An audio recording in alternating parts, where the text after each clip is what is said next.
Hello future officers, welcome to another session. So in today's session we will be discussing about environmental legislations. Now this is one very important topic with regards to our prelims. Now before beginning, let us see a quote which is very apt for today's session, and this reads, we fear things in proportion to our ignorance to them. हमें उन्हीं चीज़ों से डर लगता है जो चीज़ें हमें नहीं पता. So in today's session our focus would not only be on discussing certain news item which have been in news. News हम definitely discuss करेंगे. The things from prelims perspective we will be of course dealing with.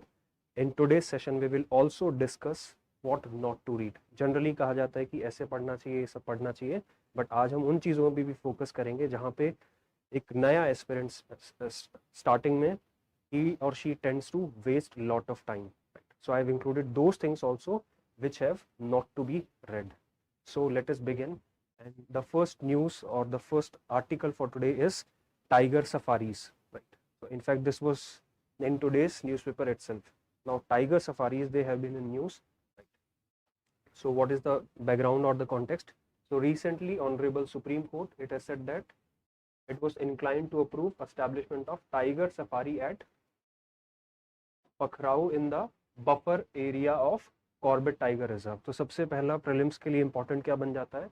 That this tiger safari at Pakhrau is located where, and you can be provided certain options. So first things first, you should be aware that this is there in the buffer area of Corbett Tiger Reserve. Now, the court has observed that the safari parks they are meant only for the injured, conflicted or orphaned local tigers, and not those sourced from the zoos. Now this is a big point of contention. ये जो safari parks हैं वहाँ पे which animals would be there at display? Not the wild animals, but only those wild animals which are injured, conflicted or either orphaned. And it has constituted a committee to frame guidelines for such facilities within 3 months. Now this is the thing which I was referring to कि ये सब नहीं इतना important होता कि guidelines बनाने के लिए 3 महीने मिले या 6 महीने मिले हैं. This would never be asked. Right? So do not waste your time on unnecessary things. Also, things like the court also gave CBI 3 months to complete the investigation into the alleged irregularities. अब ये सब चीज़ों पे भी you need not waste your time. कि CBI को कितना time मिला है, this all thing you need not waste your time. Now, what is important from prelims perspective? Let us straight away come to that point. So, what does a tiger safari really mean? A tiger safari, सबसे पहले when it came into being. So, tiger safari is not defined under Wildlife Protection Act 1972. This has to be very much clear to us. ये line आ सकती है examination में कि tiger safari it has been defined under Wildlife Protection Act. So, that statement would be wrong. Which says no construction of commercial tourist lodge, hotels, zoos and safari parks shall be undertaken inside a sanctuary except without prior approval of National Board for Wildlife as constituted under the act. So अगर tiger safari यहाँ पे define नहीं है, so where do we have the concept of tiger safari in the wild? So basically this concept was first envisaged in the guidelines for tourism which were issued by NTCA, that is National Tiger Conservation Authority, in 2012. Now this line becomes important from prelims, which provided for such establishment in the buffer areas of tiger reserves which experience immense tourist influx. Right? तो जहाँ पे tourist बहुत ज़्यादा हैं, so there we have the concept of tiger safari. I hope this is clear. Thereafter, time and again NTCA have come up with different guidelines back in 2016, then in 2019 also. Let us see 2016 में the guidelines with regards to tiger safaris in the buffer and the fringe areas for injured, conflicted and orphan tigers, यही हमने पढ़ा था starting में. While underlining, now this is important, that no tiger shall be obtained from a zoo. कि tiger safari को establish करना है, okay fine, but tigers जो है वो जू से नहीं लाए जाएंगे. Only those tigers would be included which are either injured, conflicted or orphaned for tiger safaris. और 2016 की गाइडलाइंस में it was clearly mentioned that tiger safari can be proposed only by those tiger reserve that have already utilized 100% of their tourist carrying capacity.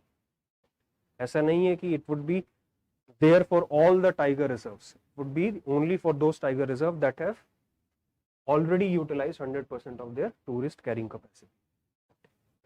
Then back in 2019, NTCA it has allowed animals to be brought from zoos. तो पहले zoos के लिए मना था, but 2019 में you can see NTCA has allowed animals to be brought from the zoos for tiger safaris and gave Central Zoo Authority the power to select such animals. So this line again becomes important from prelims point of view. But there are certain concerns also. What is the concern? Concern is कि wild tigers and other wildlife they would be at risk of diseases. आप zoo से कोई animal लेके आ रहे हैं from the captivity into the wild, right? So there are certain concerns. Now why build a tiger safari in the forest and what are the counter arguments? अब ये सब mains के लिए important हो जाता है, but you should have a brief idea about the same, right? कि अगर consequences पे prelims में भी if they ask question, so you should not be left wondering. 2012 NTCA guidelines, they had justified safari parks. Now what was their point of view? It would lessen tourism load inside the tiger reserve. Second, many are against packing of animals that are unfit for the wild. So it is not a wise idea कि जो injured है वो सब उसको pack करके रख दिया जाए and they may be injured, orphaned, faraway zoos. So safari parks, they argue that they actually help hold such animals captive in their natural surroundings. कि अगर कोई injured tiger है तो better है that it be put in its natural surroundings rather than into a cage.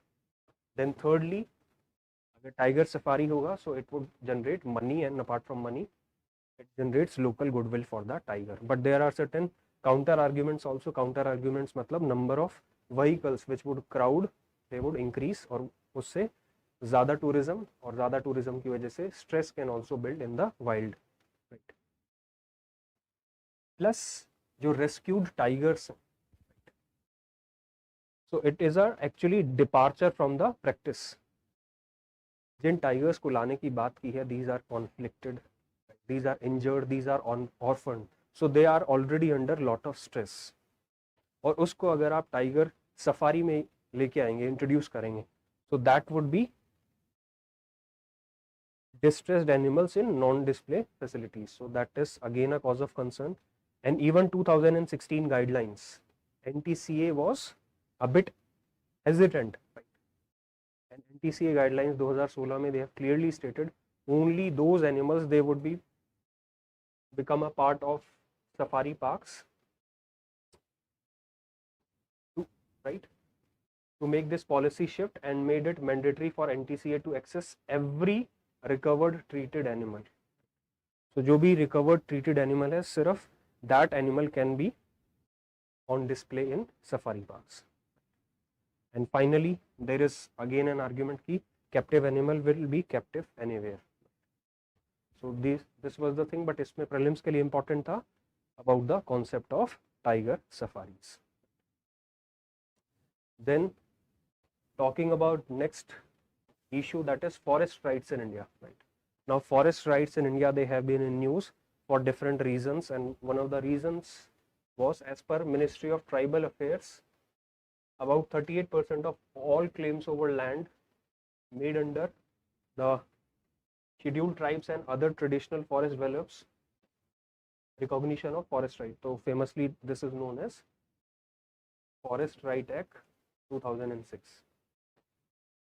So Ministry of Tribal Affairs, it has said that 38% of all the claims they have been declined. This can be utilized for your mains, but ऐसा prelims में कभी नहीं पूछेंगे कि what is the data, how much applications they were rejected. So do not waste your time on such things. Now what you need to emphasize from prelims perspective is about the Forest Right Act of 2006 itself. So what were the basic objectives? Basic objectives, they were to undo the historical injustice occurred to forest dwelling communities. We will see how. Then to ensure land tenure, livelihood and food security. These were the basic objectives of Forest Rights Act 2006. Then to strengthen the conservation regime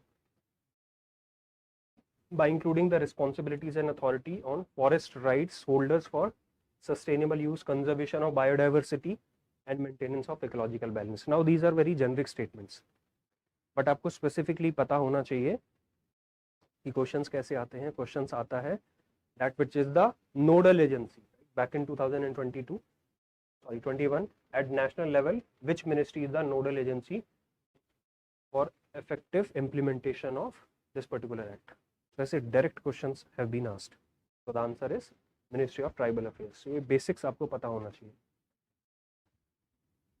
Now talking about this Forest Right Act, it has recognized the rights of forest dwelling tribal communities and other traditional forest dwellers. Now what is important? Objective में दिया हुआ था to undo the historical injustice. कैसे आप उस चीज को देख सकते हैं और याद रख सकते हैं from prelims perspective? कि forest management जो policies थी, which included the acts, various rules, various forest policies, right? Be it colonial past or be it post-colonial India, they did not, till the enactment of this act, recognize the symbiotic relationship of scheduled tribes with the forest. तो यहाँ से एक question frame किया जा सकता है कि which of the following acts for the first time recognized symbiotic relationship of scheduled tribes with that of forests? So answer would become Forest Rights Act of 2006. So this becomes important. Now this act encompasses various rights of self-cultivation and habitation, which are usually regarded as individual rights. और कुछ community rights भी हैं. Community rights like grazing, it can be fishing, access to water bodies, habitat rights for particularly vulnerable tribal groups, traditional seasonal resource access of nomadic and pastoral communities. So this act talked about both individual as well as community rights. So this one should be aware of.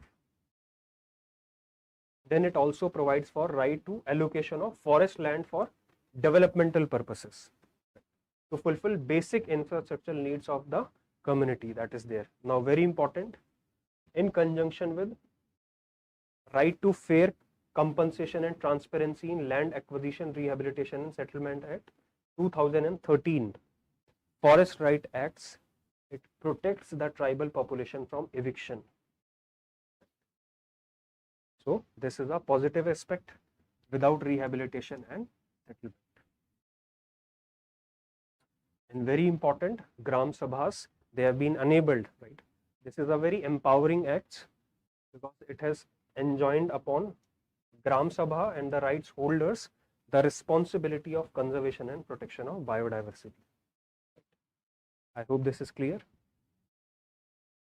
Then moving to another topic, that is high-powered committee on wild animals. This was there in news, and why it was in news? Again, Honorable Supreme Court has increased the jurisdiction and powers of high-powered committee to conduct necessary checks concerning import, transfer, procurement, rescue and rehabilitation of wild animals, including those in captivity across India. Earlier this was not the case.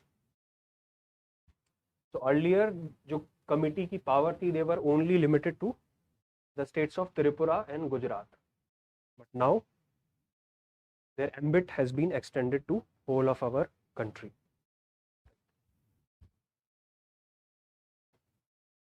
Now chief wildlife wardens of the state, they would be co-opted as members of the community.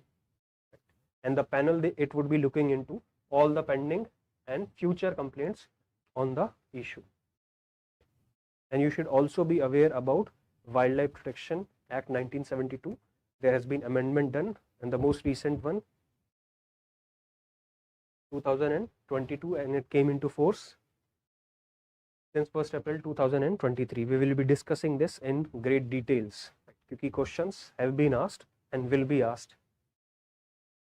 Now section 49M of the Act, it provides for registration of possession, transfer and birth and reporting of death of living scheduled animal species which are listed in appendices of CITES. आपने पढ़ा होगा CITES के बारे में, and as such listed in the Schedule 4 of Wildlife Protection Act 1972. Now what are these schedules all about? Let us see and discuss them one by one. So if we talk about Wildlife Protection Amendment Act 2022, so basically this was there to provide legal framework for protection of various species of wild animals, management of their habitat, and also regulation and control of trade in products derived from various parts of wild animals. अगर आपको ये line समझ में आ गया, so आपको objective समझ में आ जाएगा why recently Wildlife Protection Act was amended. The Wildlife Protection Act, it came in 1972, and there were a lot of subsequent amendments. Now again please focus over here. It is providing legal framework for protection, right? नाम से ही clear है wild life protection, तो wild life का protection होगा. Apart from that management of their habitat and also regulation and control of trade and products. Regulation and control of trade and products derived from various parts of wild animals. इसकी बात कौन करता है? इसकी बात करता है साइट्स. ट्रेड रेगुलेशन, ये जो ट्रेड है it should not endangered the wild animals. और इसी साइट्स को और बेटर तरीके से इंप्लीमेंट करने के लिए नाउ वी हैव अमेंडमेंट. और उस अमेंडमेंट में क्या किया गया है? Earlier there were 6 schedules, now they have been reduced और rationalised to only 4 schedules. Wildlife Protection Act 2022, it has came into force since 1st April 2023. Please remember this fact. Earlier, Jammu Kashmir was not covered by Wildlife Protection Act of 1972, but since the state reorganization, Article 370, and now it has been covered. Now, what is the constitutional connect? यहाँ पे थोड़ा सा polity भी आपको revise होना चाहिए. That as per 42nd Amendment Act 1976, forest and protection of wild animals and birds, they was transferred from state to the concurrent list. Plus Article 51AG, it is fundamental duty of every citizen so as to protect and improve natural environment including forest and wildlife. And Article 48A in DPSP, it mandates state shall endeavor to protect and improve environment and to safeguard forest and wildlife. Now let us see and discuss what were the earlier schedules that were there. So सबसे पहले we have Schedule 1. Now Schedule 1 had those species which are endangered and which needed rigorous protection, and any violation would attract the penalty of the highest order, harshest penalties for the violation. The species, obviously they are prohibited to be hunted throughout India, but there is a catch, there is an exception. What is the exception? Except under the threat to human life and in case of disease that is beyond recovery. So this is an exception. और यहाँ से question has already been asked. Then some of the examples include black buck, snow leopard, Himalayan bear, Asiatic cheetah. If we talk about Schedule 2, they also have high protection with prohibition on their trade. Examples are Assamese Macquarie, Himalayan black bear, and Indian cobra.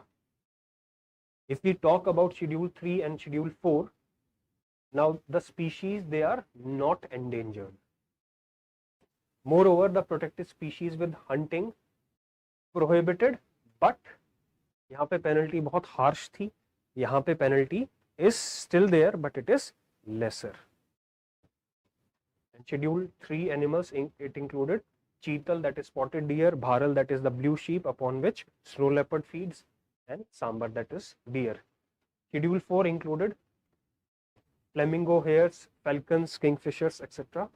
Now talking about Schedule 5, आपने सुना होगा vermin, तो vermin को याद रखना कोई बहुत मुश्किल नहीं है.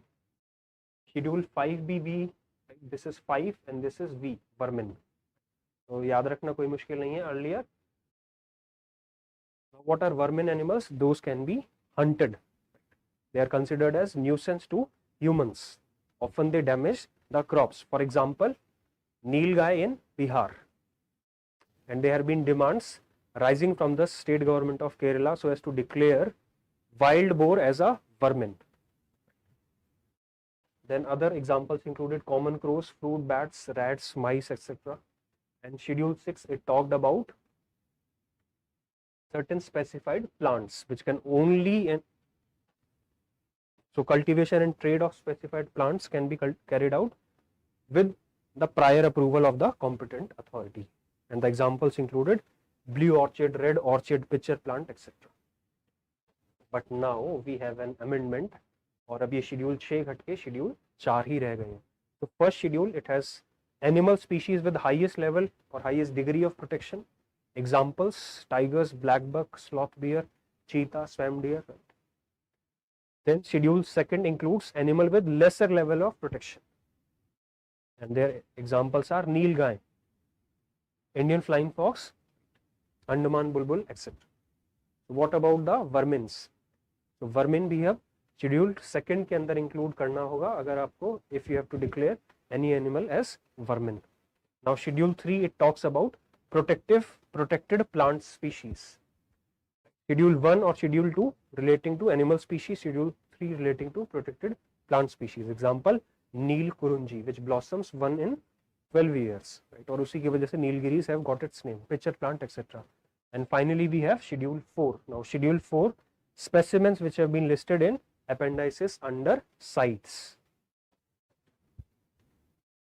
Examples are river dolphin, spider monkeys, etc. I hope this is clear.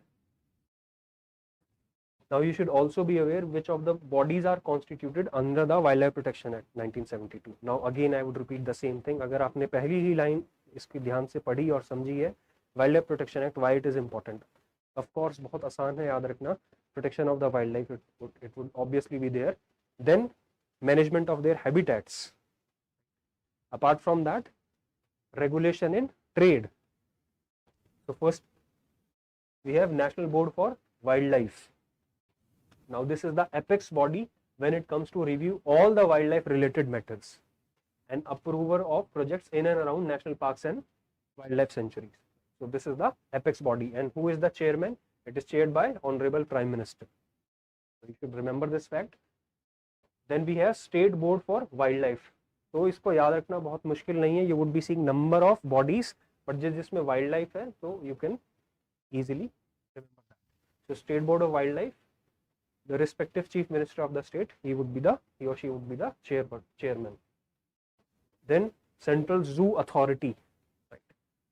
Central Zoo Authority, a separate chapter 4A, it contains section 38A to 38J. Now itni detail में UPSC doesn't ask questions, but there is no harm in studying about the same. It was added to Wildlife Protection Act 1972 for establishment of Central Zoo Authority, and accordingly it was established under Ministry of Environment, Forest and Climate Change back in 1992. And you should be aware what are the main objectives. So main objective is to complement and strengthen national effort in conservation of rich biodiversity.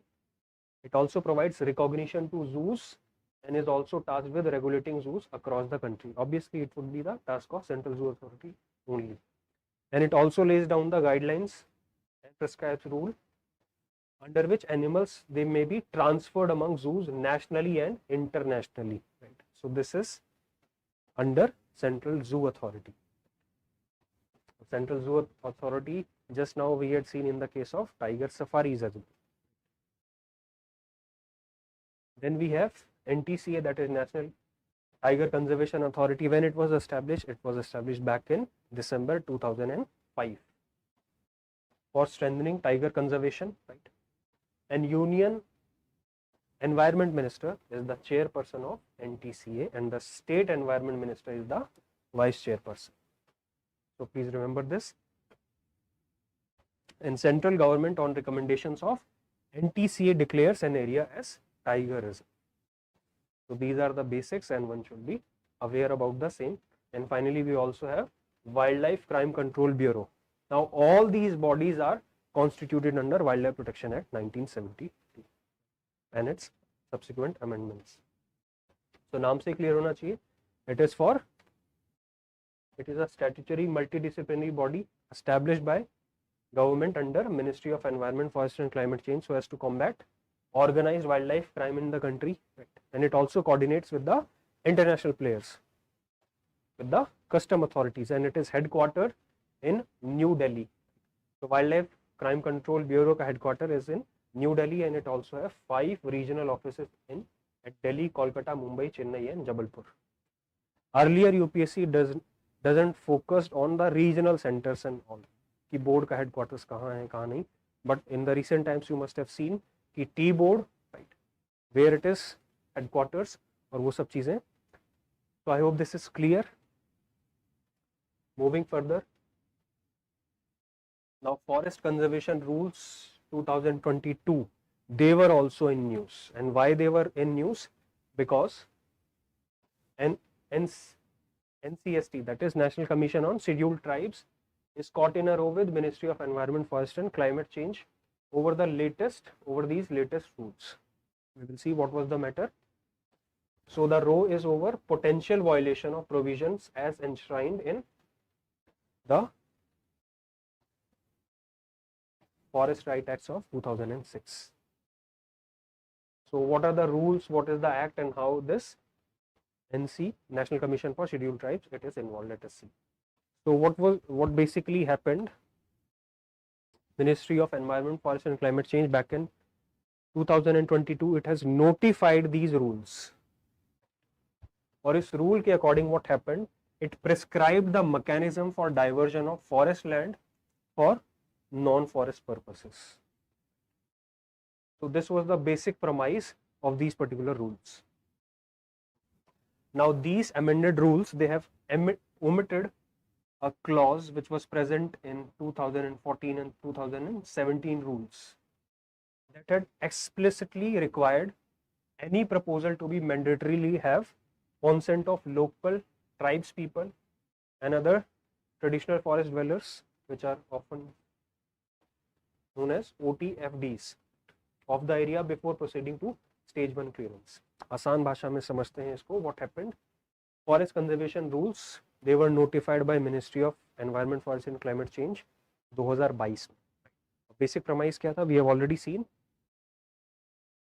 mechanism of diversion of forest land for non-forest purposes. और थोड़ी देर पहले हमने समझा था Forest Right Act.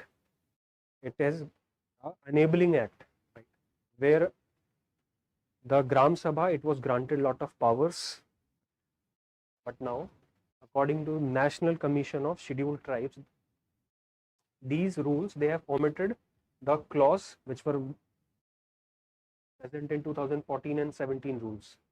तो यहाँ पे अब क्या प्रॉब्लम आ गया है, क्या इश्यू जनरेट हुआ है? Issue is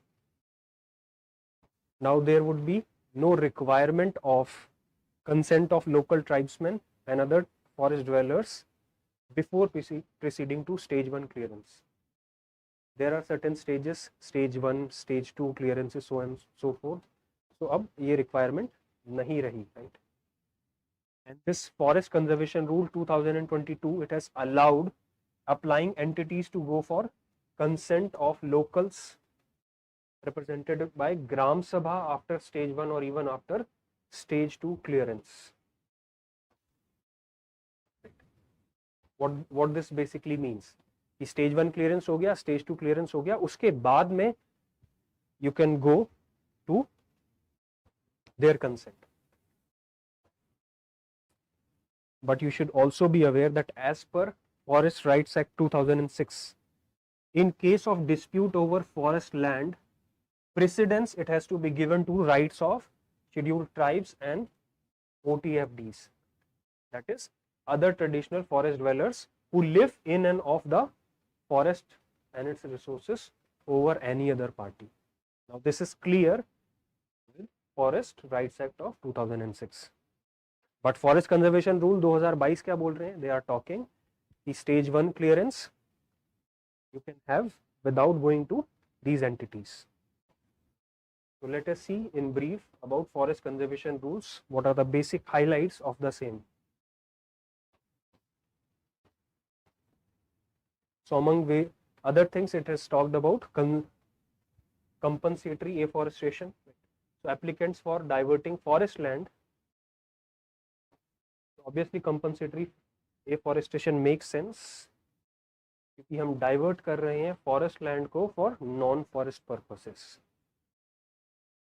So applicants for diverting forest land in hilly and mountainous state with green cover covering more than 2/3 of its geographical area, or in state or UT with forest cover covering more than 1/3 of its geographical area will be able to take up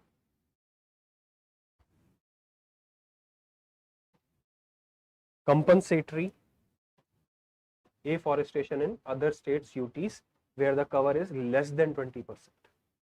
So please remember this, where it is less than 20%. It has also allowed private plantations. So the rules, these rules, they have make provisions for private parties to cultivate plantations and sell them as land to companies who need them to meet compensatory afforestation targets. No consent of Gram Sabha needed. This we have already discussed. So a project once approved by Forest Advisory Committee will then be passed to the state authorities. So earlier consent of Gram Sabha or governing bodies in villages in areas was required to give written consent, but now this has been done away.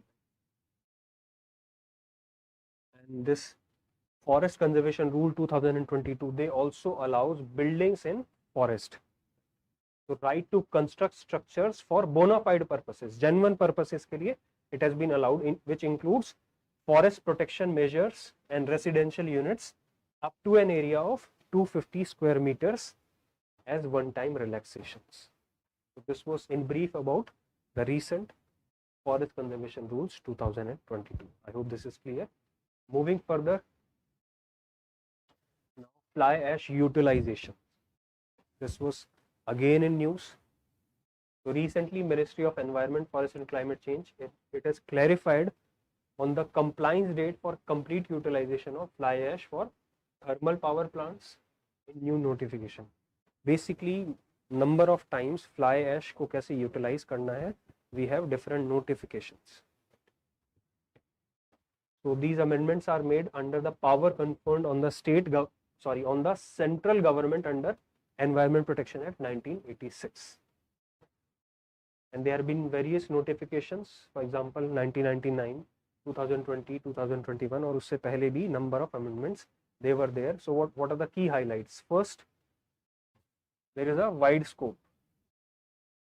So this particular amendment, it has extended compliance of fly ash utilization targets to new thermal power plants established on and after publication of fly ash utilization rules 2022. So basic आपको पता होना चाहिए fly ash के बारे में, what is this and why it should be utilized. And talking about the time limit, new thermal power plants will have a time period of 4 years. Earlier it was 3 to 5 years to achieve 100% fly ash utilization. So it is similar to targets of thermal power plants operating at 60% of their capacity. वो कब से calculate किया जाएगा? Would be calculated from 1st April 2022. Then this also talks about legacy ash utilization.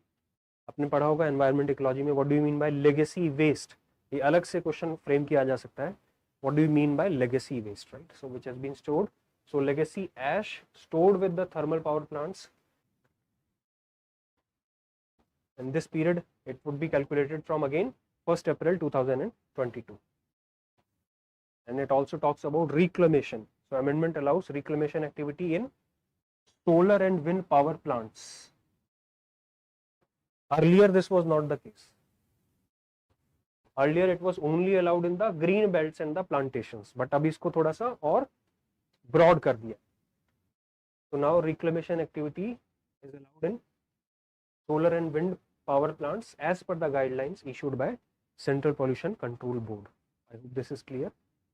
For basic fly ash, you should be aware it is unwanted, unburnt residue of coal combustion, and it contains number of toxic elements like beryllium, arsenic, unburnt carbon, silicon oxides, dioxin, aluminium, ferric oxide, and calcium oxide, etc. And why the utilization is important? जो amendment हमने just पढ़ा है, why this utilization is important? Consequences. So prelims में such questions can be expected. Indian coal, it has more ash content, so there can be heavy metal leaching into the groundwater. This is again a cause of concern. Rise in particulate matter. अब simple भाषा में अगर बोलें, fly ash is basically what? राख जो बच गया है. So it can be leached. There can be rise in particulate matter, aggravating respiratory illnesses. It can also impact the photosynthesis. Plant leaf के ऊपर अगर fly ash would be deposited, obviously surface area would be reduced for photosynthesis. Crop yields would go down. Solid waste management एक issue बन जाता है because this fly ash it occupies a lot of space. Of course, the respiratory illnesses are also there. Now, very important, e-waste management amendment rules 2023.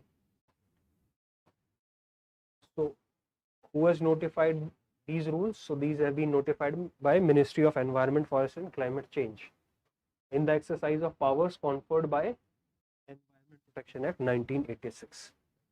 So let us look at some of the key provisions of these rules. So it adds 2 substances to the exemption listed in Schedule 2nd of E-Waste Management Rules 2022, which are as follows. First is cadmium and lead in solar panel cells, solar photovoltaic panel cells or modules. So please remember cadmium and lead. एक अलग से question frame हो सकता है कि which of the following are present in solar panels or solar cells, और वहां पे आपको ऑप्शन दिया जा सकता है cadmium and lead. Are these present? So please comment करके बताइए are these present or not. Then lead in medical devices, and there is exception of all implanted and infected products. Now every producer shall provide detailed information. किसके बारे में detailed information?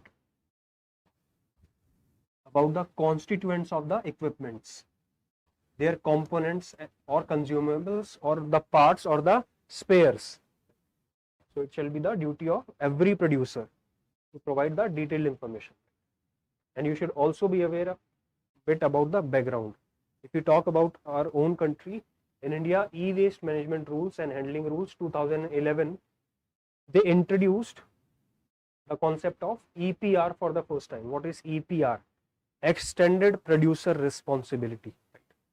और ये आपसे पहले भी पूछा गया था Extended Producer Responsibility के बारे में.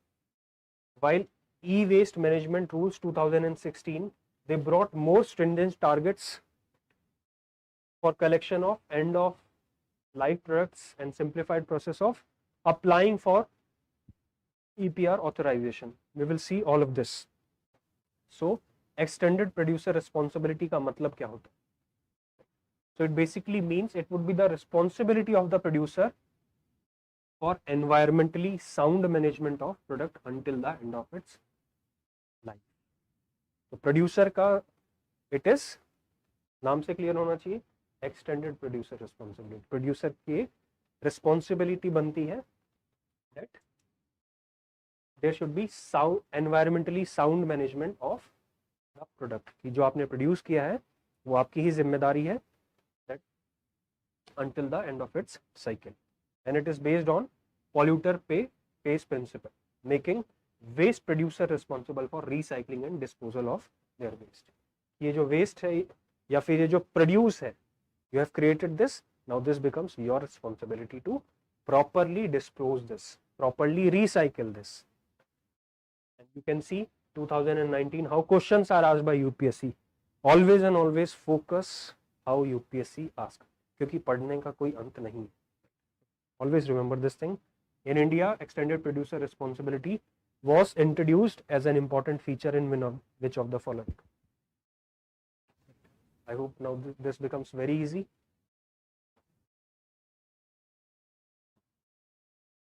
Now another thing that one should remember, toxic substances which are found in e-waste. What are some of the toxic components? They are lead, it can be cadmium, it can be mercury, it can be beryllium, hexavalent chromium, etc. We will see one question also. And if we talk about India, so India is the world's third largest e-waste generator after China and after USA as per Global E-Waste Monitor. So ये भी एक fact है, इसको याद रखिएगा that India is the third largest e-waste generator after these two countries. And over 90% of electronic waste management is done by informal sector workers. And India's first e-waste clinic where it was opened, हमारे देश का भारत का पहला e-waste clinic where it was opened, so it was opened in Bhopal, Madhya Pradesh, and it has enabled segregation, processing and disposal of waste from both household and commercial units. And now why we should know कि toxic substances क्या present रहते हैं, because back in 2013 कोई बहुत बड़ी list दी थी, due to improper indiscriminate disposal of old computers etc, which of the following are released in environment as e-waste? E-waste, right? Beryllium, cadmium, chromium, heptachlor, mercury, lead and plutonium. अगर plutonium eliminate हो जाता, then you could have arrived at the answer. Point is, you should be aware about the components. Similarly, fly ash utilization rule देखा है, fly ash में भी ऐसे ही question है. And moving forward, marine spatial planning MSP framework.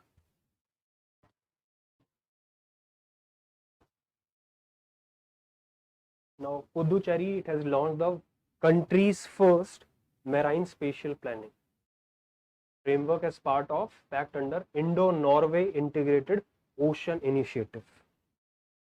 यहाँ पे दो तीन चीजें आपको पता होना चाहिए.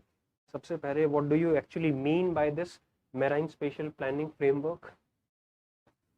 Then Puducherry, it has launched our country's first marine spatial planning framework as a part of Indo-Norway Integrated Ocean Initiative so as to balance growth with sustainable management of ocean resources and coastal environment preservation.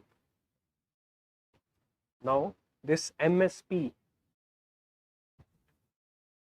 that is marine spatial planning, is an ecosystem based spatial planning process for analyzing current and anticipated ocean and coastal uses. ये कुछ वैसा ही नहीं लग रहा आपको? Sustainable development की meeting the current requirement as well as future and identifying the areas most suitable for various activities. It provides public policy process for society to better determine how ocean and coast can be sustainably used and protected for now and for future generation. So I hope this concept is clear to us. And Puducherry and Lakshadweep, they were chosen as coastlines to pilot this MSP initiative. Basically, this is a collaborative exercise. This marine spatial planning, it is a collaborative exercise which involves Norwegian Environment Agency, next Ministry of Earth Sciences, National Center for Coastal Research, National Center for Sustainable Coastal Management, Puducherry Coastal Zone Management Authority, Department of Science, Technology and Environment of Puducherry. Basic which ministry is involved? Ministry of Earth Sciences. So please remember this, Marine Spatial Planning, Ministry of Earth Sciences. Moving forward, another very important article, that is right to repair. So Ministry of Consumer Affairs, it has set up a committee to come up with right to repair framework. Now if you are thorough with or updated with the current affairs, आपने जरूर से पढ़ा होगा ये topic, right to repair. तो right to repair होता क्या है? It refer for consumer goods, it refers to concept of allowing end users, consumers as well as businesses to repair devices they own or service without any manufacturer or technical restrictions. There are some producers which does not allow for this. कि आपने product हमसे खरीदा है तो service भी हमारे यहाँ पे करवानी है, रिपेयर भी हमसे ही करवाना है. So right to repair, India portal of Department of Consumer Affairs under Ministry of Consumer Affairs, Food and Public Distribution. It provides warranty and post sales information provided by consumer brands to consumers in India. तो सबसे पहले तो आपको पता होना चाहिए Ministry of Consumer Affairs. Then why repairing is good? Repairing should be preferred over recycling. It is cost effective. Repair also saves our money. Repairing also saves our planet. Because a lot of mining is involved. And you should be aware which sectors are covered for right to repair. ये अलग से question बन सकता है. Which of the following sectors are included as a part of right to repair? So basically there are 4 sectors which have been identified. First is the farming equipment sector. Second is mobile and electronic displays, data storage, basically components that are there. Thirdly, consumer durables. And finally, we have automobile equipments. So please remember these particular sectors. Then EV or electric vehicle policy, it was again in news. और EV पे last year mains के अंदर भी we have seen question. So be prepared from prelims point of view also. Recently, Parliamentary Committee on Estimate, it has presented a report on evaluation of electric vehicle policy, and it has suggested formulation of comprehensive national policy on EV. So EV, they are in news, they have always been in news and will be in news for very long time. So let us see important points from prelims point of view. So India represents third largest automobile maker of passenger vehicles and commercial vehicles in the world. We are also third largest when it comes to generation of e-waste after China and US. याद रखना उतना मुश्किल नहीं है. India represents third largest automobile market for passenger vehicle and commercial vehicles. And India is the world's largest manufacturers of three-wheelers, second largest manufacturer of two-wheelers, and fourth largest manufacturer of passenger vehicles. Now you should know what do you mean by EV. So EV is propelled by electric motor, rechargeable batteries, and EVs, what do EVs include? So EV obviously would be including road and rail vehicles, surface underwater vessels. तो EV तो आपको पता होगा, basically these are generally आप देखते होंगे EV की car, but you should also remember we also have electric spacecraft. So spacecraft are also included under electric vehicles. Please remember this. Then unlike conventional technologies, there is no tailpipe emissions. Thereby we have less pollution. And this electric vehicle, they are basically categorized into 4 different types, which is based on the input which is used to power the vehicle. और उसके आधार पे we have battery electric vehicle, then we have hybrid electric vehicle, plug-in hybrid EV, and fuel cell electric vehicle. अब prelims के लिए क्या important हो जाता है, what are the government steps which have been taken to promote electric vehicles so as to reduce pollution. That is one component. So Government of India has launched National Electric Mobility Mission Plan 2020 back in 2013. So it aims to achieve national fuel security by promoting hybrid and electric vehicles in our country, and it has set ambitious target to achieve 6 to 7 billion sales of hybrid and EVs on year to year from 2020 onwards. Now आपने सुना होगा FAME scheme के बारे में, FAME India, that is faster adoption and manufacturing of hybrid and EVs. So basically it's launched in phases. Abhi the second phase is going on. You need to know this FAME India, it was basically launched under National Electric Mobility Mission Plan 2020 in the Union Budget for 2015-16. So please remember this. And who is implementing this? It is implemented by Ministry of Heavy Industries. Now, very important from prelims is GST on electric vehicles. It has been reduced from 12% to 5%. And GST on charging stations for EV, it has been reduced from 18% to 5%. So please remember these facts. Also, आपने पढ़ा होगा Production Linked Incentive Scheme for manufacturing of advanced chemistry cell in order to bring down the prices of battery in our country. And Ministry of Road Transport and Highways, it has announced that battery operated vehicles will be given green license plates and exempted from permit requirements. And finally, this ministry has issued notification so as to advise states to waive road tax on EVs. इसमें याद रखिएगा FAME, इसमें याद रखिएगा आप GST has been reduced from 12 to 5% on EVs or on charger and charging stations from 18 to 5%. Then bioresources for commercial purposes. What is this bioresources? What is this commercial purposes? So basically there is an litigation.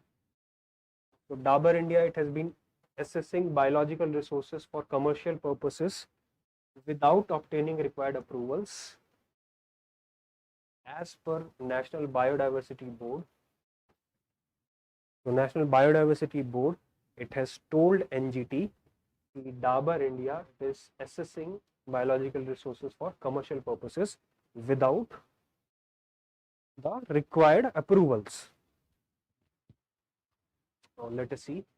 Under Section 7 of Biological Diversity Act of 2002, Indian industry is required to give prior intimation to the concerned state biodiversity boards about obtaining biological resources for commercial utilization. आसान भाषा में अगर हम बात करें, we have Convention on Biological Diversity.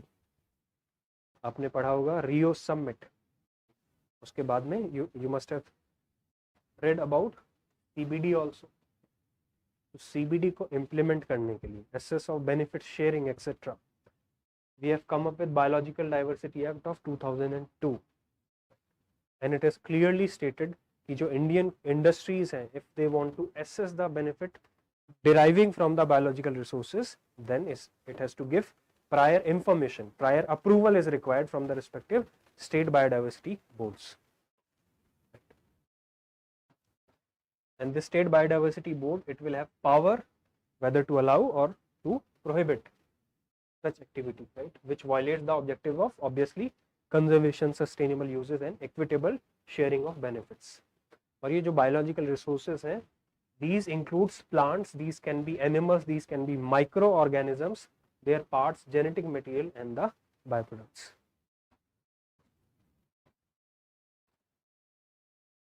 I hope this is clear. Then NGT as a body, a polity में भी पढ़ते हैं, so we should be knowing some basics, like it was established back in 2010 under National Green Tribunal Act 2010, right? So as to expedite, within 6 months you have to dispose of the cases which are relating to environmental protection. It is a specialized body, and it is not bound by procedure laid down by Code of Civil Procedure, but it shall be guided by principles of natural justice. Now this becomes important, which cases or who can submit cases to the tribunal and what sort of cases. So the statutes which are relating to Water Prevention and Control of Pollution Act 1974, Water Prevention and Control Cess Act 1977, Forest Conservation Act 1980, Air Pollution Control Act 1981, Environment Protection Act 1986. ये air water pollution forest conservation act 1980, ये generally लोग याद रखते हैं, but what we often miss out is the public liability insurance act 1991. This came after the as aftermath of the Bhopal gas tragedy. Right. Then we have Biological Diversity Act 2002. वही था Biological Diversity Act, Dabur India का case. I hope this is clear. So Biological Diversity Act of 2002, it was enacted back in 2002 so as to conserve our biological resources and managing their sustainable use, enabling fair and equitable sharing of benefits arising out of the use and knowledge of biological resources with the local communities. That was the basic aim. So let us see some of the salient features. So Biological Diversity Act 2002, it basically prohibits following activities without prior approval of National Biodiversity Authority, NB. So any person or organization, either based in India or not, that doesn't matter, obtaining any biological resource occurring in India for its research or commercial utilization. So transfer of results of any research relating to biological resources occurring in or obtained from India. If you are updated with the current affairs, आपने पढ़ा होगा that there have been instances wherein certain US companies, they have been trying to patent turmeric products. Then claim of any intellectual property rights on any invention based on research made on biological resources obtained from India. Now this one should be aware that this has basically emphasized a three-tier structure to regulate access to biological resources. One at national level, that is National Biodiversity Authority, other at the state biodiversity boards. Then we also have at local level biodiversity management committees. और यहाँ से a question was asked back in 2023. So you should be knowing about National Biodiversity Authority as well. It was established in 2003 to implement the Biological Diversity Act 2002. Just now we had read about this. So it is a statutory body and it performs facilitative, regulatory and advisory functions for government. And you should remember its headquarters are there in Chennai, Tamil Nadu. I hope this is clear. Moving further, now another interesting topic was about forest certification. Right.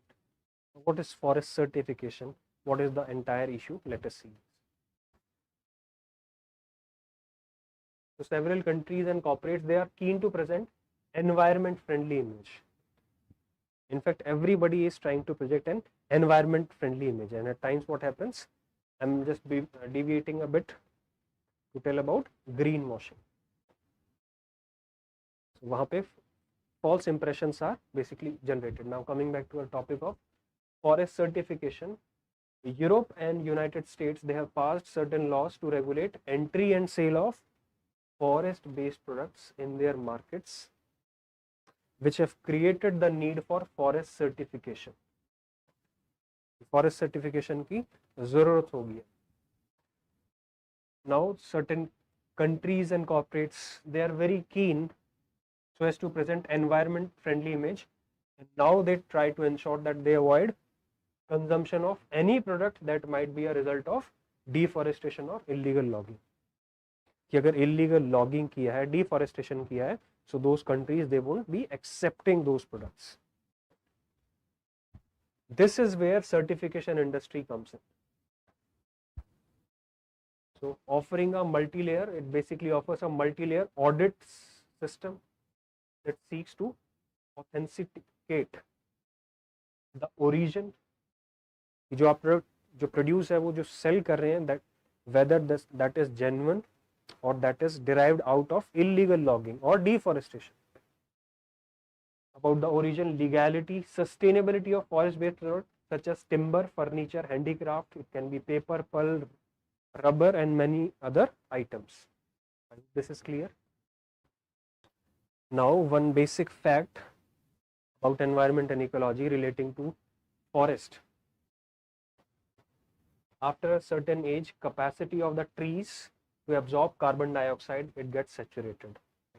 और अगर कल को question आता है कि younger trees versus older trees who have the more capacity to store carbon dioxide, what would be your answer? Do not make a mistake on this part. It is the younger trees, they have higher capacity so as to store carbon. It is true कि जो older trees हैं उनके पास carbon का content ज़्यादा है. Obviously it would be there because they have been for longer time. तो वो ज़्यादा उन्होंने absorb ज़्यादा जमा किया है carbon. But when we talk about efficiency, so younger and fresher trees, they are more efficient at capturing carbon dioxide because the requirement of food is more. Photosynthesis is much greater. I hope this is clear. Now coming back to forest certification, it is a mechanism of forest monitoring, tracing and labeling timber, wood, pulp products, non-timber forest products. The quality of management is seen or ensured from environment point of view, from social economic perspective, as against number of agreed standards. And basically there are two major international standards for sustainable management of forest and forest-based products. So one, it has been developed by Forest Stewardship Council, right? And the other by the PEFC, that is Program for Endorsement of Forest Certificates.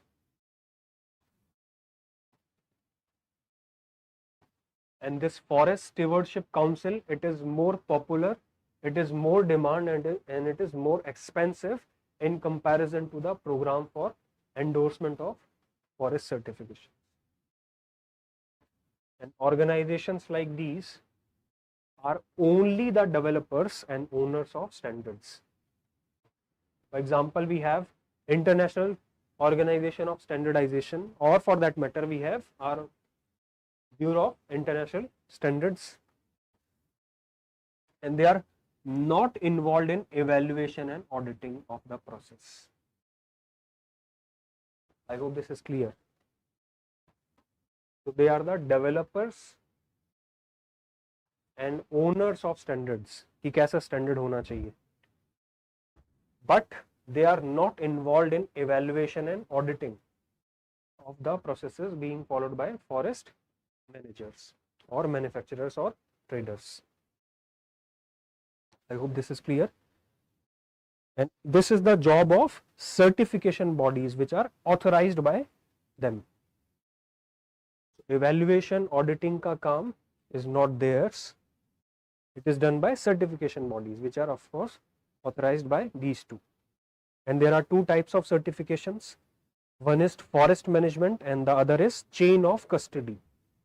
Chain of custody, it is meant to guarantee traceability की पूरी आपको chain मिल जाएगी. Chain मिल जाएगी मतलब to guarantee the traceability of forest product like timber throughout the supply chain from origin to the market. कि कहाँ पे origin हुआ, कहाँ पे trading, कहाँ पे market, everything. Then if we talk about forest certification in India, what is the status? So forest certification, it has been in India for around 15 years. So it is not something very old, and currently forest only in Uttar Pradesh they are certified. And these standards, they have been developed by New Delhi based non-profit network for certification and conservation of forest, NCCF. And some other states to obtain certification, but subsequently they have dropped out. So, Bhamragod Forest Division in Maharashtra, it was the first to obtain FSC certification for forest management. FSC abhi dekha tha humne. Forest Stewardship Council, which is more popular, which is more expensive and more in demand. And later the two divisions in Madhya Pradesh and one in Tripura also obtained FSC certification.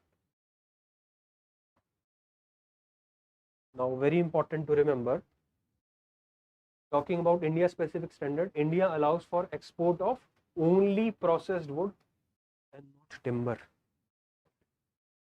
In fact, timber harvested from Indian forest is not enough to meet the domestic demand. Basic आपको पता होना चाहिए.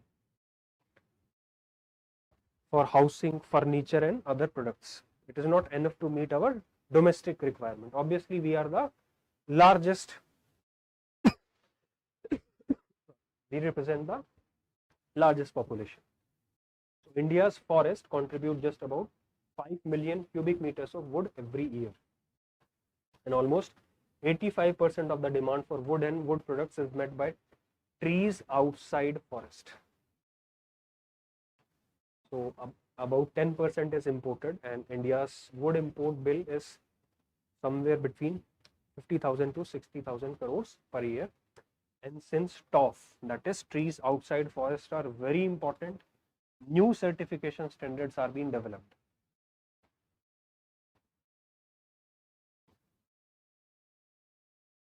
I hope this is clear. Now another issue, that is animal birth control rules 2023. Again, if you pay attention to the current affairs, बहुत बार आपने पढ़ा होगा about stray dogs. Stray dogs ने, there have been issues with regarding stray dogs. So Ministry of Fisheries, Animal Husbandry and Dairying has issued Animal Birth Control Rules 2023 under Prevention of Cruelty to Animals Act 1960.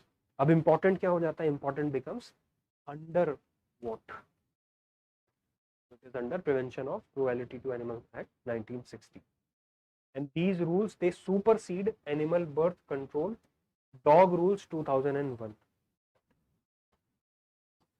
So these rules, they have addressed the guidelines of Honorable Supreme Court related to Animal Welfare Board of India and People for Elimination of Stray Troubles.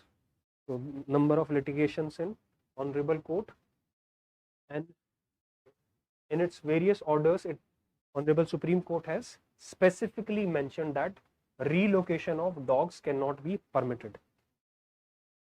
Now, as per the exempt rules, that is the surviving rules, existing rules, animal birth control program for sterilization and immunization of stray dogs are to be carried out by respective local bodies, municipalities, municipal corporation and panchayats.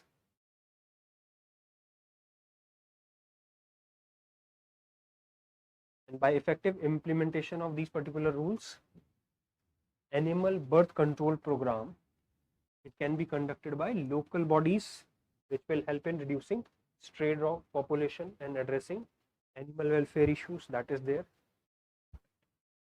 So, and municipal corporations, they need to implement anti-rabies program,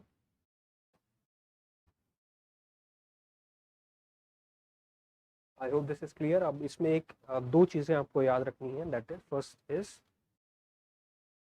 who has released animal birth control rules. So they have been released by Ministry of Fisheries, Animal Husbandry, Dairying, under which act? Under Prevention of Cruelty to Animal Act 1960. Second, it is responsibility of the respective municipal corporations, local bodies, so as to sterilize and prevent this stray population. and ensure animal welfare as well. That is there.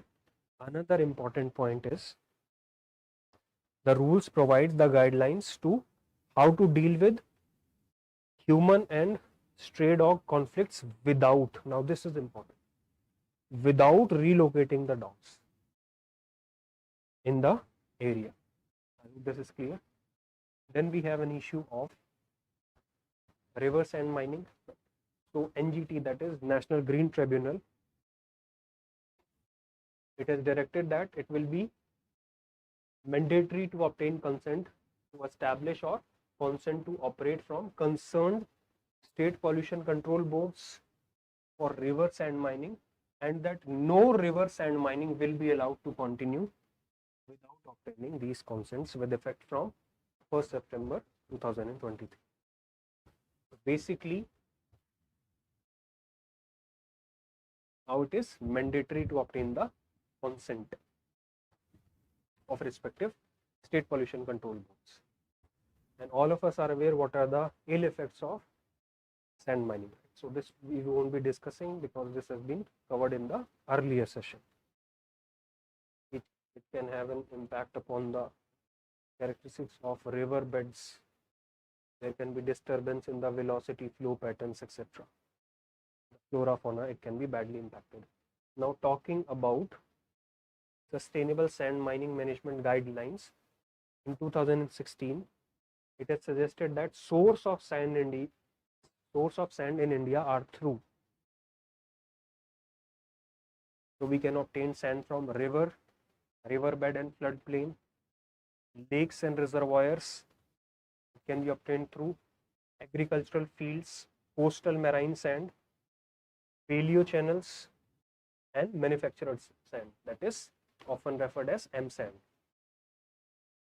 Now, the act which one should be aware is the Mines and Minerals Development and Regulation Act 1957, MMDR Act. According to this particular act, sand is classified or considered as minor mineral. So this was one of the statements of UPSC Prelims 2091 under MMDR Act 1957. In fact, sand is the second most exploited mineral resource after water. And administrative control over minor minerals, it vests with state governments and accordingly regulated through state specific rules. These things are to be focused upon while writing prelims. In section 3E of MMDR Act, it aims to prevent illegal mining with government implementing laws to curb illicit practices. Obviously, it would be there. And the Amendment Act 2023, it was recently passed by Parliament to amend the Act of 1957. If we talk about Sand Mining Framework 2018, so it was prepared by Ministry of Mines. इतना मुश्किल नहीं है याद रखना. Obviously, it is mining. So, Ministry of Mines, it envisages alternative sources of sand in form of manufactured sand from crushed rock fines, sand from overburden of coal mines, that is there. So our next topic is relating to protection of plant varieties and farmers' right. Now there was a case which was going on between some farmers and PepsiCo, India Holdings. What was the case about? Case was about usage of potato variety. So Delhi High Court, it has dismissed an appeal from PepsiCo India Holdings against 2021 order that had revoked PVP, that is Plant Varietal Protection Certificate granted to the company for potato variety PL 2027. Now you should be aware about FL 2027, not PL, I'm sorry. So this is FL 2027. This is an ideal variety of potato for chip manufacturing. जैसे लेस का manufacturing is there because of its high dry matter, low sugar content and lower moisture content. What is the basic background? Background is PepsiCo India Holding, it was granted a certificate of registration for FL 2027 as an exempt variety by Protection of Plant Varieties and Farmers Right. Now it meant that, इसका मतलब क्या हुआ, इस particular line का मतलब ये हुआ कि during the validity period nobody else could commercially produce, sell, market, distribute, import or export without the breeder's authorization. And PepsiCo India Holding, it has slapped suit against number of farmers in Gujarat for illegally growing, producing and selling the variety without the prior permission of PepsiCo India Holding. Now this was as per them. Now what is important from our exams perspective to know about this plant variety and farmers right? So it is an authority established under Protection of Plant Variety and Farmers Right Act of 2001. It is responsible for safeguarding rights of plant breeders and farmers in India. So what are the rights under protection of this act of 2001? Let us see that. So we have number of right किसका right होगा? Breeder का right होगा, researcher का there would be right of farmers as well. So breeders, they will have exclusive right to produce, sell, market, distribute, import or to export the protected variety. And the breeder can appoint agent or licensee and may exercise for civil remedy if there is infringement of the rights. That is there. Researchers, they can use any of the registered variety under the act for conducting experiment or research. And now this includes the use of variety as an initial source of variety for purposes of developing another variety. But repeated use needs prior permission of registered breeder. So breeder, it has got rights so as to exclusive rights to produce, sell, market, distribution, import, export. Researcher के पास में भी right है so as to use the variety for conducting research. But repeated अगर use करेंगे, then it would be requiring prior use of the registered breeder. And farmers, they have number of rights. Like a farmer who has evolved or developed new varieties and entitled for registration and protection. जैसे कोई breeder को right मिलता है, similarly if the farmer, if they have evolved or developed new variety, then they are also entitled for registration. And farmers variety, it can also be registered as an extinct variety. Now farmer can save, use, sow. So farmers can save the seeds, they can use, sow, resow, exchange them, share or sell his farm produce, including the seed of variety which is protected under this act, in the same manner as he was entitled before coming into force of this particular act. Now it should be provided, farmer shall not be entitled to sell branded seed. ऐसा नहीं है कि branded seed को farmer would be entitled to sell. So this is there. And farmers, they are also eligible for recognition and rewards for conservation of plant genetic resources of land races and wild relative of economic plants. And there is also provision for compensation of farmers for non-performance of variety. And farmers shall not be liable to pay any fees in any proceeding before the authority or the registrar, or be it the tribunal or high court, under this particular act. And for the implementation of this particular act, we have Department of Agriculture, Cooperation and Farmers Welfare, Ministry of Agriculture and Farmers Welfare established Protection of Plants Variety and Farmers Right Authority in 2005. act was 2001. I hope this is clear. Then very interesting case of forest. What do you mean by forest? What is the definition of forest per se? This was actually discussed and debated in Honorable Supreme Court. Let us see. Honorable Supreme Court has directed the governments to follow the broad, all-encompassing definition of forest as laid down in 1996 judgment in T.N. Godavaram case until a consolidated record of all kinds of forest across our country is being prepared.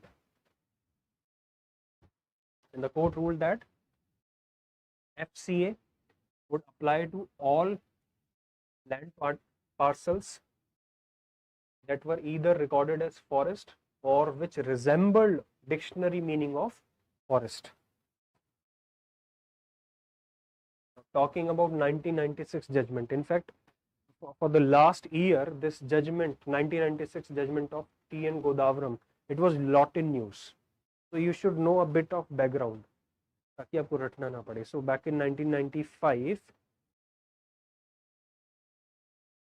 T.N. Godavaram filed a writ petition in the Honorable Supreme Court. किस चीज के लिए writ petition थी? So as to conserve or protect Nilgiri forest land from deforestation by illegal timber operations. And the word forest must be understood according to the dictionary meaning. So this description covers all statutorily recognized forest. तो इसमें क्या क्या include हो जाएगा? जितने भी forest को recognize किया गया है as per rule acts, whether designated as, चाहे उसका designation reserve forest हो, protected forest हो या फिर कोई और. The term forest land will not only include forest as understood in dictionary sense, वो तो include होगा ही होगा, but also any area recorded as forest in government record, irrespective of ownership. That would all be counted as a part of forest. That is why your forest area and the forest cover canopy here can be different. क्योंकि कोई भी area है उसको आप include कर सकते हैं in government records as forest.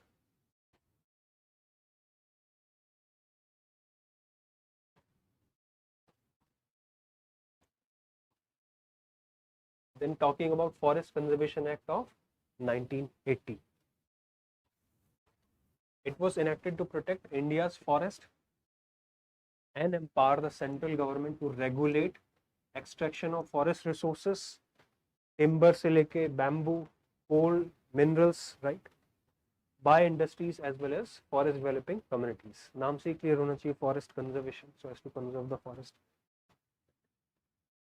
So prior approval of central government is required for diversion of forest land for non-forest purposes. और ये हमने डिस्कस भी किया था. National Commission for Scheduled Tribes and Ministry of Environment, Forest and Climate Change के बारे में. So if we talk about the Forest Conservation Amendment Act 2023, it is aimed to bring clarity and address concerns surrounding the deemed forest. So first of all, the name, it has been amended. अब नया नाम क्या आ गया है?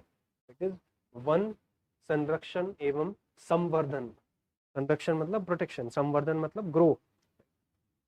अधिनियम translated to forest conservation and augmentation from the existing Forest Conservation Act. So we have an amended name now. And the act would only apply to lands which are notified in any government record for forest on or after 1980. The act, it would not apply to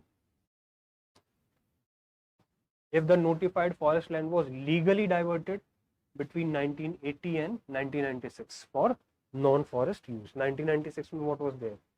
We have T.N. Godavaram case.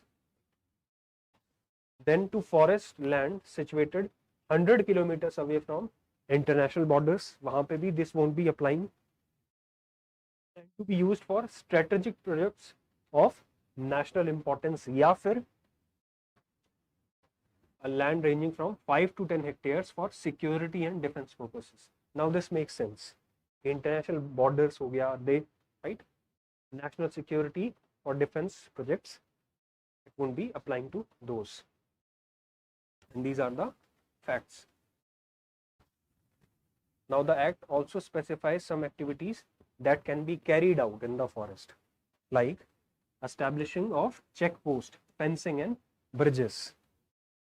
And these rules, they also allow for, or this act also allows for running zoos, safaris and ecotourism facility. I hope you remember the first topic that we discussed today, that is tiger safaris. Tiger safari, they are not defined under Wildlife Protection Act 1972. In fact, when they came into being, please comment down. So the state government requires prior approval of central government so as to assign any forest land to a private entity. एक चीज तो आपको याद रखना चाहिए, prior approval is required of center. Then we have crop residue management guidelines. Stubble burning का एक बहुत बड़ा issue रहता है. So we have guidelines regarding the same, and government has revised the guidelines which enables efficient ex-situ management, in situ at the site, ex-situ away from the site, management of paddy straw which is generated in states of Punjab, Haryana, UP and Delhi. So as per revised guidelines, techno commercial pilot projects for paddy straw supply chain, it would be established under bilateral agreements between beneficiary aggregator, that is the farmers, rural enterprises, cooperative societies, FPOs, right, panchayats, and the industries which are utilizing the paddy straw. So mainly farmers and the industries which are utilizing the same, and other entities or beneficiaries, aggregator as well. Now what would be the funding pattern? So government jointly by center and state government, they would be providing financial support of 65%. अब ये data, this becomes important. Of 65% of project cost, industry as primary promoter of project will contribute 25%. Exam में क्या दिया जा सकता है? They can flip these numbers. I hope this is clear. Then what are the outcomes? So outcomes are very easy to understand. नाम से clear होना चाहिए. We are managing the crop residue.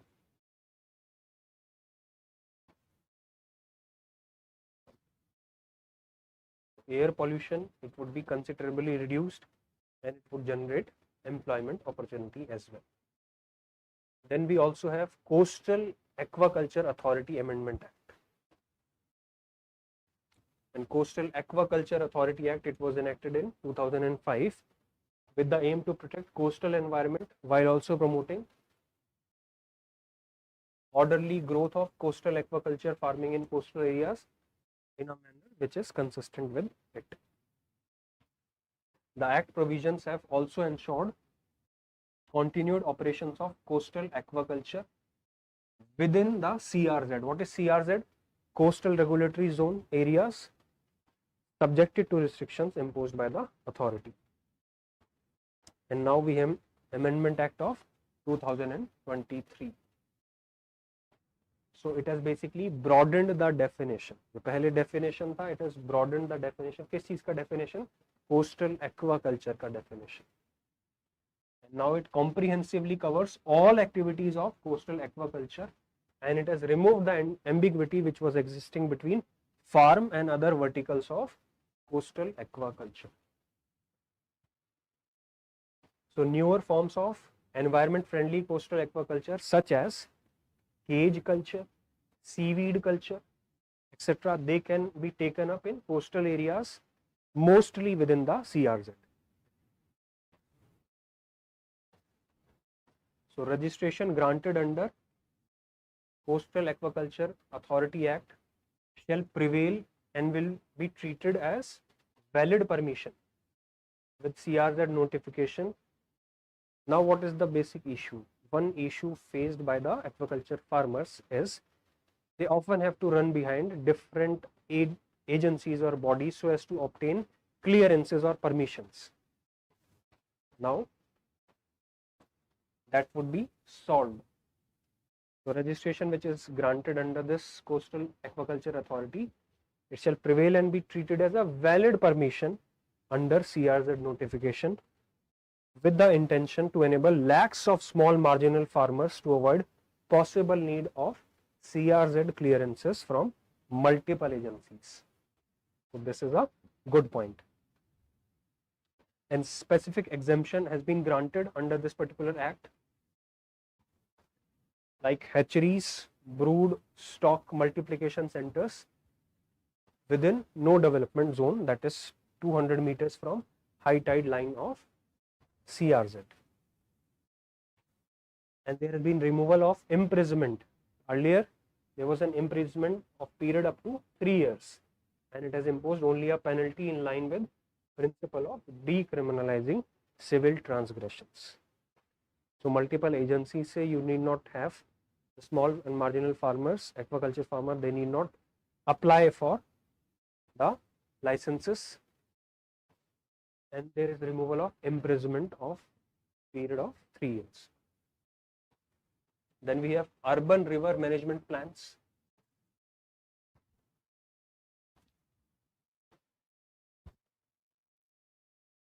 So Committee of National Mission for Clean Ganga, it has approved project for preparations for 60 cities urban river management, and this project is part of River Cities Alliance under Namami Gange.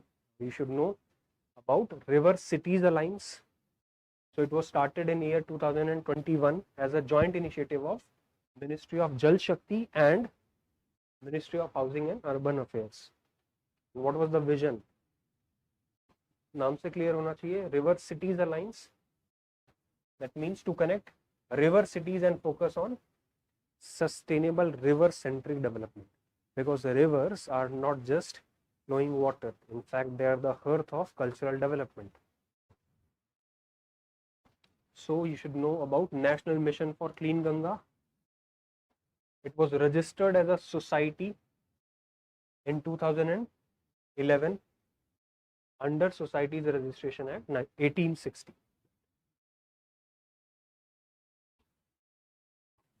And it acted as implementation arm of National Ganga River Basin Authority, which was constituted under provisions of Environment Protection Act of 1986.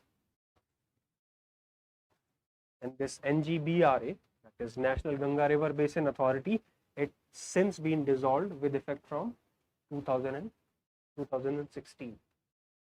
Consequent to constitution of National Council for Regeneration, Protection and Management of River Ganga, referred as National Ganga Council. So what we have studied up till now, we had studied the Committee on National Mission for Clean Ganga.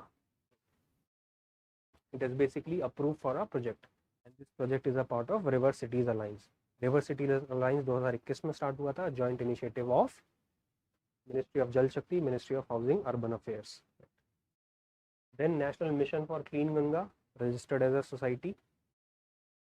It acted as implementation arm of NGRBA, but now this has been dissolved. I hope this is clear. Thereafter, you should also know about Global River Cities Alliance. Global River Cities Alliance, led by National Mission for Clean Ganga under Ministry of Jal Shakti, it was launched at COP28. It was recently concluded, COP28 for UNFCCC in Dubai, UAE, with the countries namely, now this is important for this particular year, Global River Cities Alliance is important for Prelims 2024. So countries are India, Egypt, Netherlands, Denmark, Ghana, Australia, Bhutan, Cambodia and Japan. And we have River Cities of Hague from Netherlands, Adelaide from Australia and Zolonok of Hungary. Then we have international funding agencies, that are World Bank, Asian Development Bank and AIIB, that is Asian Infrastructure Investment Bank, and knowledge management institution like KPMG. I hope this is clear. So this is a unique alliance which cover 275 plus global river cities in 11 countries, and we have number of funding agencies, knowledge partners, and this is first of its kind in world. I hope this is clear. So this is a step towards river conservation and sustainable water management. Then we have Central Empowered Committee for, let us see why we are studying this. So Ministry of Environment, Forest and Climate Change, in its power under Environment Protection Act 1986, has constituted a permanent statutory Central Empowered Committee. Earlier we had an ad hoc committee. So this would be replacing the ad hoc committee which was formed back in 2002 for monitoring implementation of Honorable Supreme Court's order on TN Godavaram case. अभी थोड़ी देर पहले पढ़ा था that 1995 में TN Godavaram has filed a writ petition for safeguarding the Nilgiris from illegal deforestation, वो सब चीजें. So for that, Honorable Supreme Court, it has formed an Central Empowered Committee, and it was ad hoc in nature. Now this has been replaced by permanent statutory Central Empowered Committee, and it would monitor implementation of Supreme Court's order, and if the state differs from the Central Empowered Commission's recommendation, then उस case में क्या होगा, it would be referred to center. Center's decision would be final and binding. Then we talk about very important issue, that is sewage management. So National Mission for Clean Ganga under Ministry of Jal Shakti, it has issued a notification to amend River Ganga Regeneration Protection and Management Authorities Order 2016. और उसकी वजह से what is there now, NMGC, that is National Mission for Clean Ganga, it has added a new provision in subparagraph 1 of para 6. अब इतनी details में UPSC would never ask. Of 2016 order giving it powers to allow. Now what is the issue? Earlier there were no powers to allow the discharge of water. What water? Discharge of treated sewage. अभी क्या हुआ है? National Mission for Clean Ganga, it has added a new provision in 2016 order, और उसकी वजह से क्या हुआ है? It has got powers to allow discharge of treated sewage, which conforms to norms prescribed under Environment Protection Act 1986 into river or any other water bodies.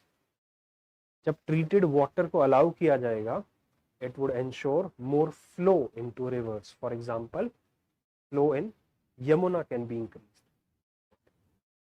Now National Mission for Clean Ganga may permit discharge of treated trade effluent which conforms to, but ऐसा नहीं है कोई भी trade effluent, the treated sewage, it has to conform with Environment Protection Act 1986 का norms, into the river, channel or water bodies after exploring option of its direct reuse for purposes such as agriculture, industrial, etc. This would ensure more water. Obviously more water would be allowed in the rivers. For example, 560 million liters per day treated sewage water from Okhla sewage treatment plant in Delhi, it may be released into Yamuna to increase its flow. अब ये numbers would never be asked, but you can obviously remember these from your mains point of view.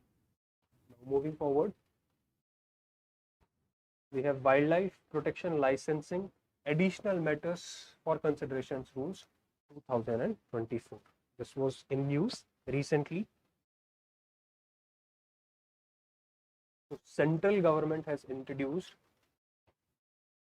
wildlife protection licensing additional matters for consideration rule 2024, thereby amending wildlife trade rules 1983.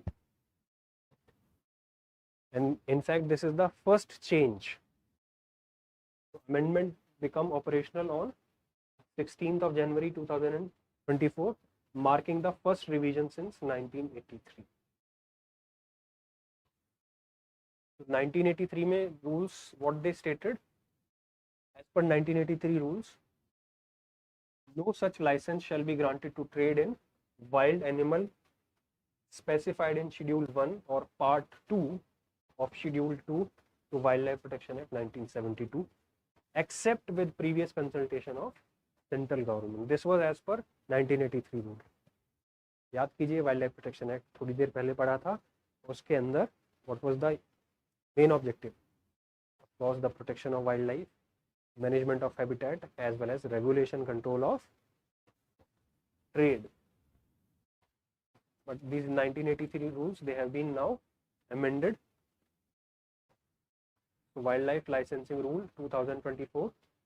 If we talk about Schedule 1, now no license shall be granted if it relates to any wild animal specified in Schedule 1 of Wildlife Protection Act, except with prior consultation of central government. मतलब कोई भी licence नहीं मिलेगा accept अगर आपके पास prior consent नहीं है centre का. And chief wildlife warden और authorised officer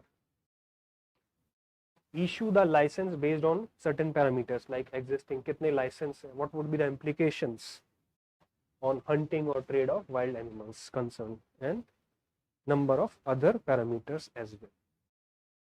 Then Schedule 2, Schedule 2nd, license for trading in Schedule 2 species can be granted without any consultation or approval from center, which was required earlier. आसान भाषा में Schedule 1 में license are prohibited except prior permission. You take the prior permission of center. Schedule 2nd, earlier permission was required, but recent amendment rules 2024, they have done away with this requirement. अब कोई requirement नहीं, अब कोई consent नहीं चाहिए होगा center का. So licensing for trading in Schedule 2nd species can be granted without any consultation or approval from the center. I hope this is clear.